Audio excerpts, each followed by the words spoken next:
Good afternoon students. आज science class में class 10 का केमिस्ट्री शुरू होने वाला है। चैप्टर 2 में है आम्ल, क्षारक एवं लवण। तो पहला जो एक्सरसाइज है चैप्टर 1 वो पिछले भी बताया जा चुका है। तो अब हम लोग दूसरा चैप्टर शुरू करने जा रहे हैं जिसका नाम है आम्ल, क्षारक और लवण। तो ये तीनों को जानने से पहले हम लोग जानते हैं कि ये होता क्या है। सबसे पहला क्या है? आम्ल।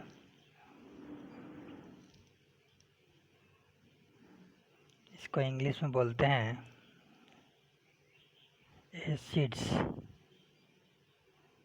एसिड्स।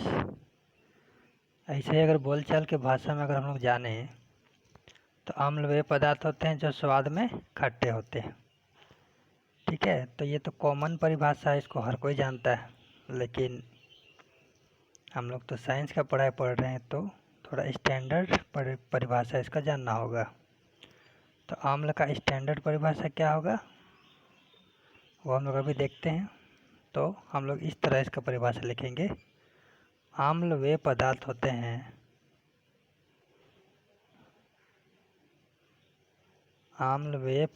होते हैं जो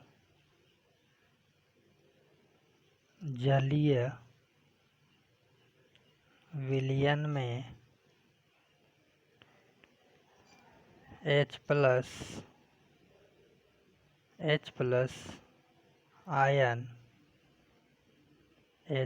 आयन प्रदान करते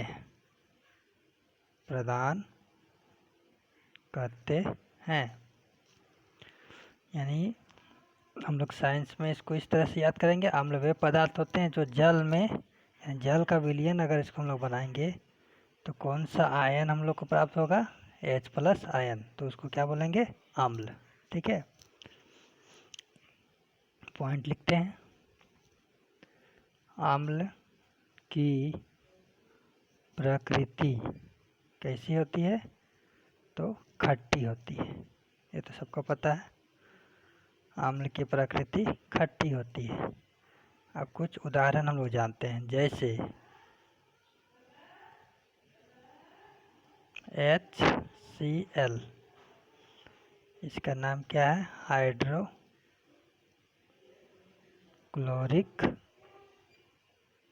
अम्ल। दूसरा उदाहरण है HNO3, इसको बोलते हैं नाइट्रिक अम्ल। तीसरा एग्जाम्पल देखते हैं H2SO4, इसका नाम है सल्फ्यूरिक अम्ल। ठीक है, और एक एग्जाम्पल देखते हैं CH3COOH, इसका नाम है एसिटिक अम्ल। ठीक है, तो ये जितना भी एग्जाम्पल हम लोग देखें ये हो गया तुम्हारा रासायनिक सूत्र और ये हो गया रासायनिक नाम। तो ये सारे किसका उदाहरण है? आम्ल का उदाहरण। इसमें से जो HCl है ये होता है सबसे प्रबल आम्ल। HCl जो होता है सबसे प्रबल अम्ल होता है, सब बहुत सबसे हार्ड है, ये सबसे खट्टा पदार्थ यही है पूरे दुनिया में, HCl। ठीक है, तो ये हो गया हम लोग का आम्ल के बारे में जानकारी। अब हम लोग क्या करेंगे? क्षारक के बारे में जानेंगे। हेडिंग लिखते हैं क्षारक। इसको इंग्लिश में बोलते हैं बेस। तो बेस बोलते हैं तो बहुवचन में क्या बोलेंगे? बेसेस। ठीक है, तो इसका भी डेफिनेशन लोग जान लेते हैं। लिखेंगे ऐसे पदार्थ जो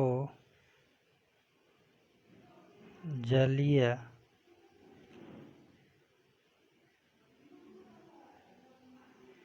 विलयन में OH माइनस, यानी इसको क्या बोलते हैं, हाइड्रोक्साइड आयन। ऐसे पदार्थ जो जलीय विलयन में OH माइनस हाइड्रोक्साइड आयन प्रदान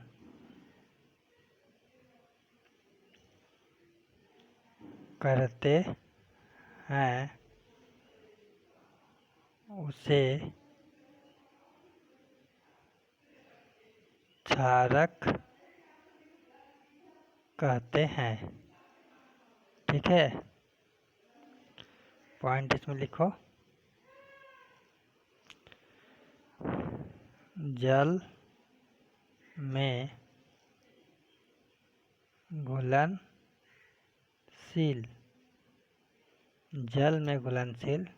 क्षारक को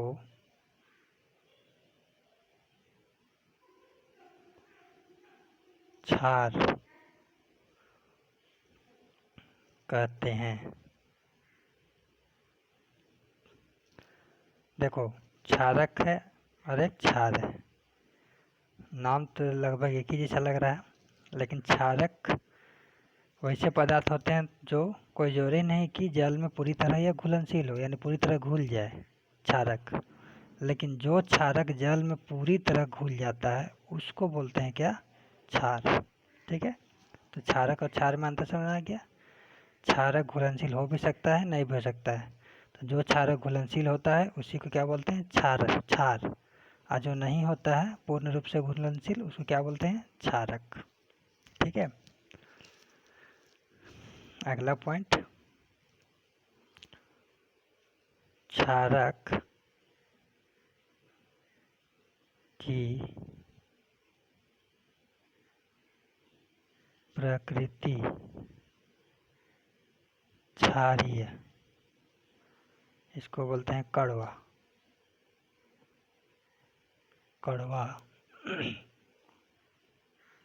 होती है। ठीक है, आम्ल की प्रकृति कैसी होती है, खट्टी, और क्षारक की प्रकृति क्षारीय होती है, यानी कड़वा होती है। ठीक है, अब कुछ उदाहरण देखते हैं। जैसे नंबर 1 KOH, इसका नाम होगा पोटेशियम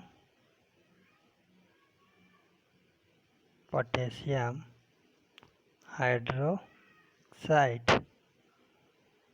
दूसरा उदाहरण देखते हैं, NaOH, इसका नाम हो जाएगा सोडियम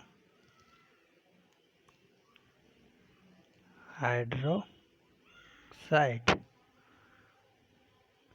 और एग्जाम्पल देखते हैं, तीसरा MgOH का होल 2, इसको बोलेंगे मैग्नीशियम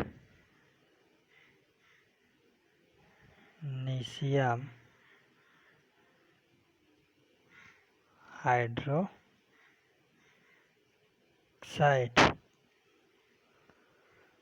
और एक एग्जाम्पल देखते हैं, AlOH का होल 3, इसको बोलेंगे एल्यूमिनियम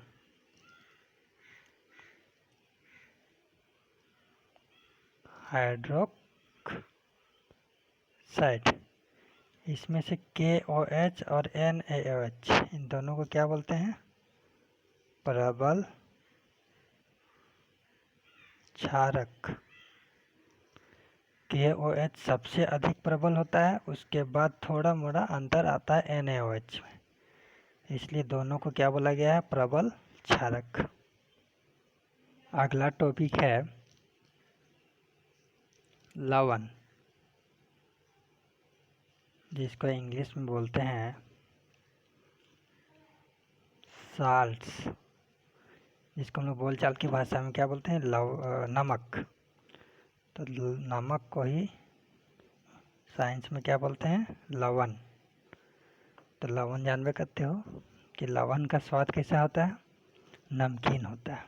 ठीक है, तो इसका डेफिनेशन हम लोग लिखते हैं, ऐसे पदार्थ जो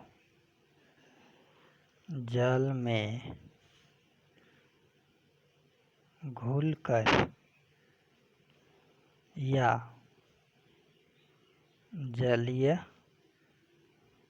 विलयन में H+ या OH-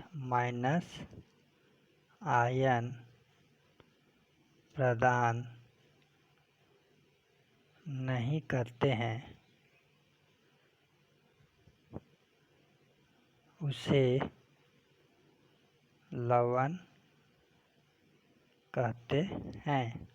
ठीक है, तो लवण में क्या होता है, H+ आयन या OH आयन नहीं बनता है, इसमें दूसरा आयन बनता है। ठीक है, कौन सा आयन बनता है ये हम लोग एग्जाम्पल में देखेंगे। लेकिन लवण में H+ नहीं रहता है और OH- नहीं रहेगा, क्योंकि H+ अगर रहेगा तो अम्लीय हो जाएगा और OH- रहेगा तो क्या हो जाएगा, क्षारीय हो जाएगा। ठीक है, तो इसका कुछ पॉइंट लिखते हैं, कॉमन पॉइंट। लवण स्वाद में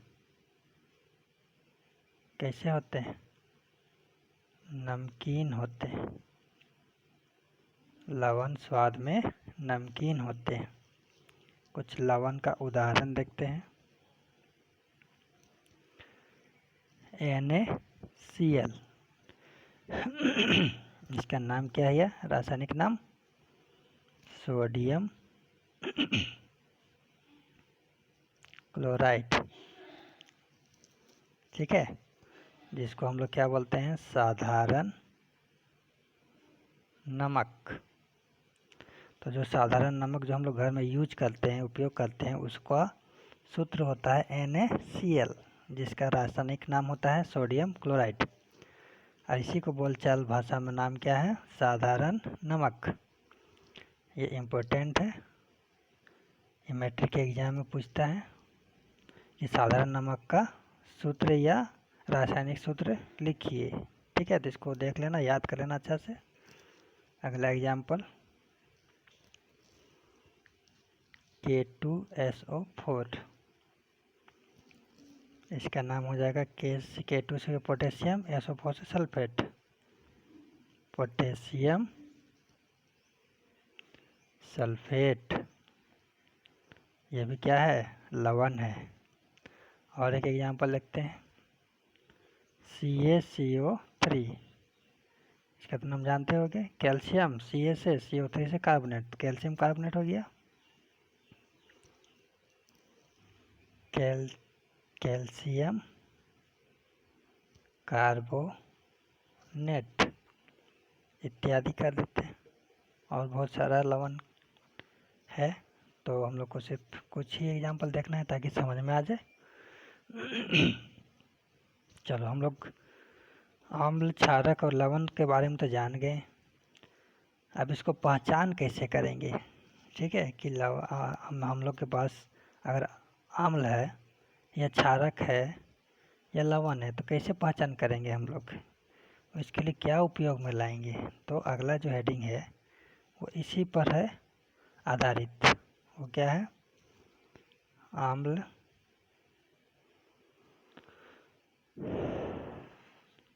क्षारक एवं लवण की पहचान, यानी इनका पहचान हम लोग कैसे करेंगे। ठीक है,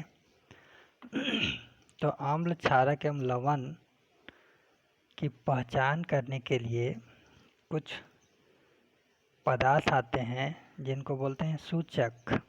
ठीक है, तो हेडिंग क्या लिखेंगे हम लोग,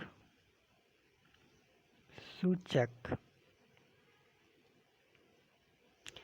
इसको इंग्लिश में बोलते हैं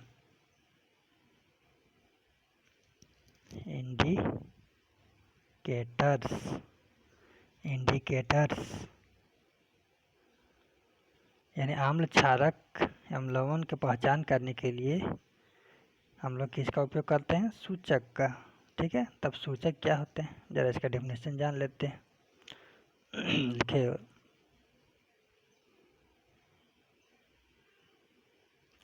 सूचक वे पदार्थ होते हैं जो विलयन में उपस्थित अम्ल या क्षारक का पहचान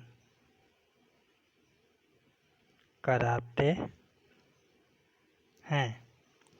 सूचक वे पदार्थ होते हैं जो विलयन में उपस्थित अम्ल या क्षारक की पहचान कराते हैं। ठीक है। अब सूचक तो होते हैं, लेकिन अब कौन कौन सूचक होते हैं, कैसे होते हैं, ये तो हम लोग को भी मालूम नहीं है। इसलिए हम लोग क्या लिखेंगे अगला? सूचक के प्रकार। अब कौन कौन सा सूचक है? सूचक के प्रकार। अब कौन कौन से सूचक है इसके बारे में हम लोग जानकारी प्राप्त कर लेते हैं। तो प्रायः सूचक 3 प्रकार का होता है। नंबर 1, फर्स्ट जो सूचक होता है उसको बोलते हैं प्राकृतिक सूचक। इसको इंग्लिश में बोलते हैं नेचुरल इंडिकेटर्स। दूसरा जो है प्राकृतिक का उल्टा क्या होता है? कृत्रिम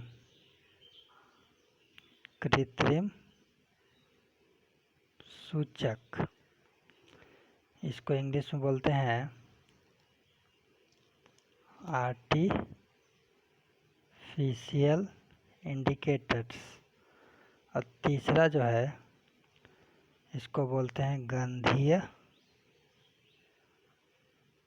सूचक। इसको इंग्लिश में बोलते हैं ओलाफैक्टरी इंडिकेटर्स। ठीक है। तो सूचक कितने प्रकार के होते हैं? 3 प्रकार के। पहला को बोलते हैं प्राकृतिक सूचक, दूसरा कृत्रिम सूचक और तीसरा गंधीय सूचक। तो हम लोग एक एक करके तीनों सूचक के बारे में जानकारी प्राप्त करेंगे। ठीक है। तो सबसे पहला है सूचक का प्रकार में प्राकृतिक सूचक। जैसा कि नाम से जाहिर है, प्राकृतिक यानी वे सूचक जो हम लोगों को प्रकृति से प्राप्त होते हैं, उन्हें क्या बोलेंगे? प्राकृतिक सूचक। तो डेफिनेशन लिखते हैं हम लोग। लिखो, ऐसे सूचक जो हमें प्रकृति द्वारा प्राप्त होते हैं, उन्हें प्राकृतिक सूचक कहते हैं। ठीक है। अब इसके कुछ उदाहरण जानते हैं कि किसको बोलते हैं प्राकृतिक सूचक। जैसे नंबर 1 आता है लिटमस पत्र। दूसरा हल्दी, सबको जानते होंगे हल्दी के बारे में। तीसरा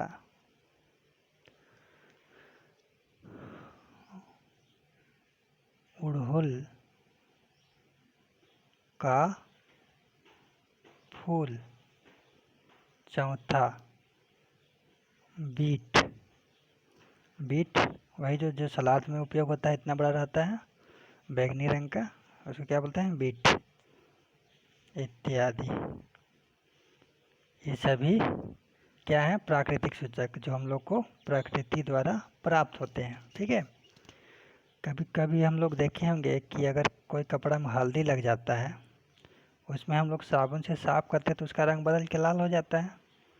इसका मतलब हल्दी को अगर क्षारक, सर्फ क्या है, साबुन सर्फ वगैरह सब क्षारीय पदार्थ है, यानी कड़वा पदार्थ है, तो उसमें अगर जब हल्दी लगता है तो लाल हो जाता है। इसका मतलब हल्दी क्षारीय पदार्थ के संपर्क में आने से कैसा रंग बदल जाता है, पीला से लाल में कन्वर्ट हो जाता है। ठीक है, तो इसी तरह ये हो गया प्राकृतिक सूचक।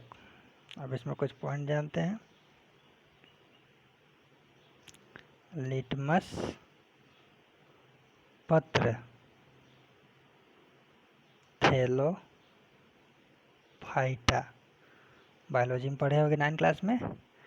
लिटमस पत्र थैलोफाइटा समूह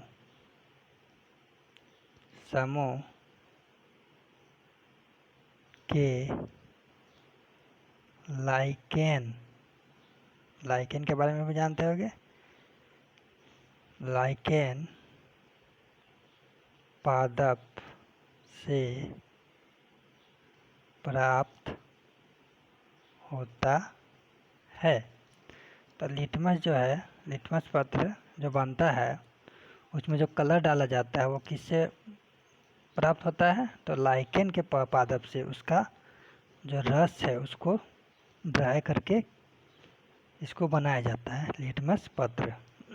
ठीक है, अब नंबर 2 में है कृत्रिम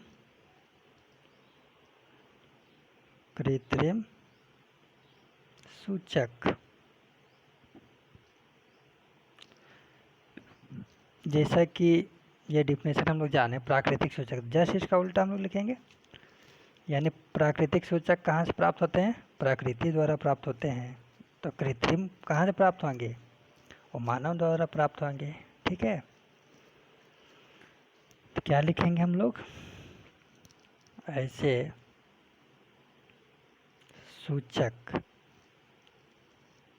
जो मानव द्वारा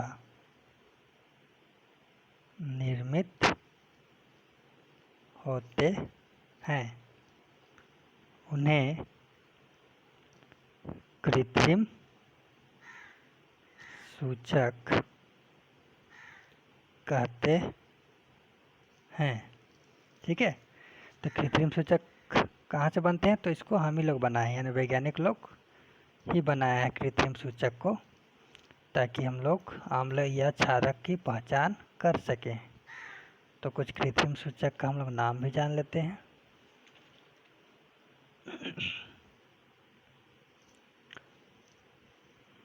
जैसे फर्स्ट में है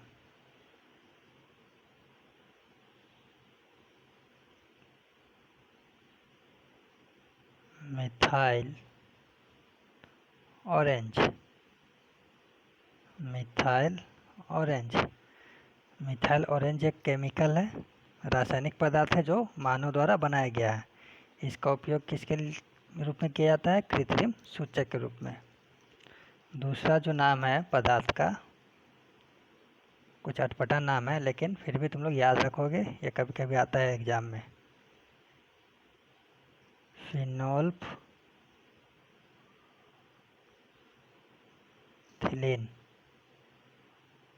क्या नाम है इसका, फिनोल्फिलीन इत्यादि, और बहुत सारे हैं लेकिन सिर्फ हम लोगों को तो याद 1-2 ही रखना है। तो कृत्रिम सूचक एग्जाम्पल हो गया मिथाइल ऑरेंज और फिनोल्फिलीन इत्यादि। अब हम लोग तीसरा प्रकार के बारे में जानने जा रहे हैं। तीसरा जो सूचक का प्रकार है उसका नाम है गंधीय सूचक। ठीक है, इसको VVI लगा लो क्योंकि एग्जाम में आता है। और इसको अच्छा से याद भी कर लेना, इसका एग्जाम्पल से भी याद कर लेना, इसका डिफिनेशन भी याद कर लेना। तो इसका एग्जाम्पल हम लोग लिखते हैं, सॉरी इसका डिफिनेशन पहले लिखते हैं। तो ऐसे पदार्थ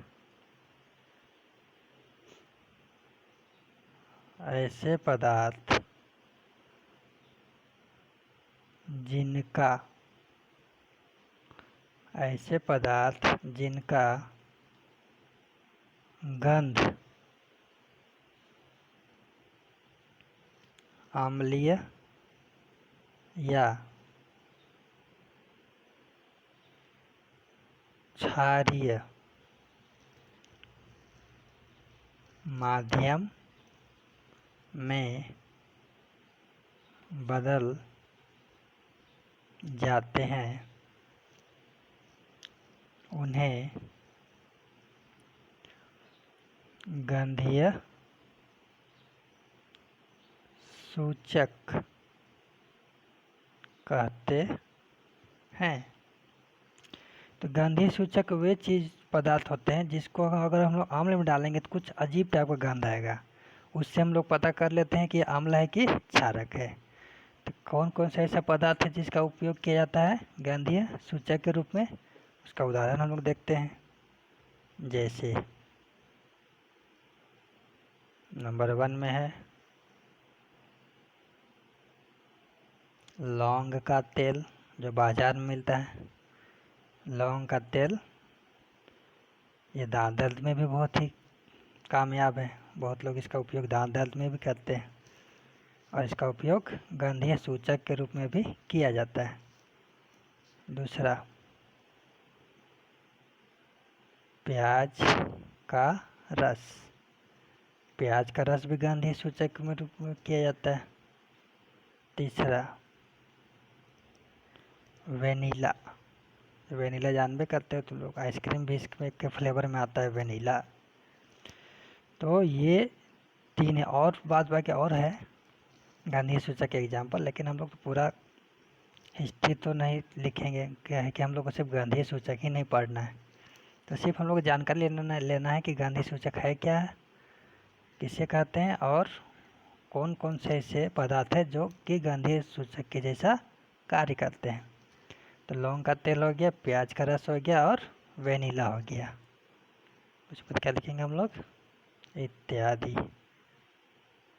ठीक है, तो आज के लिए हम लोग क्लास में इतना ही पढ़ेंगे, क्योंकि वीडियो ज़्यादा लंबा हो जा रहा है और एक दिन में इतना ज़्यादा पढ़ना भी ठीक नहीं है, क्या कि फर्स्ट क्लास है।